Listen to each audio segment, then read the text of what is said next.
আর বলাই দাদা কি করেছে, ভাইখানার যাতে লীলাতে ব্যাঘাত না ঘটে তাই ঘুমের ভান করে শুয়ে আছে, নয়ন মুদ্রিত করে তাই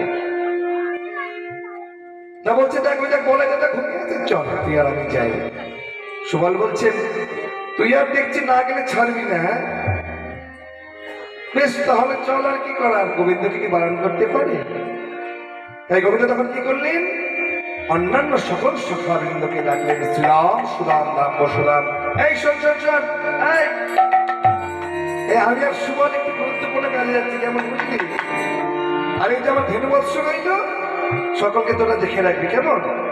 আর আমার বলাই দাদা যদি জিজ্ঞেস করে যে আমার ভাই কানাই কোথায়, কি বলবি, কি বলবি, বলবি যে ভাই কানাই কৃষ্ণ তৃষায় তৃষ্ণ হয়ে ভানু সুতা সুধা পান করতে গেছে।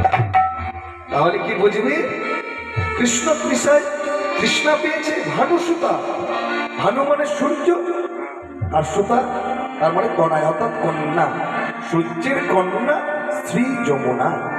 আমার বলাই দাদা মনে করিবে ভাই কানাইয়ের জল পিপাসা পেয়েছে, তো তাই ভাই কানাই শ্রী যমুনায় জলপান করতে গিয়েছিল।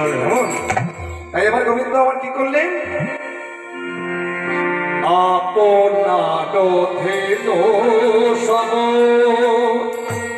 সঙ্গী গণে দিয়া,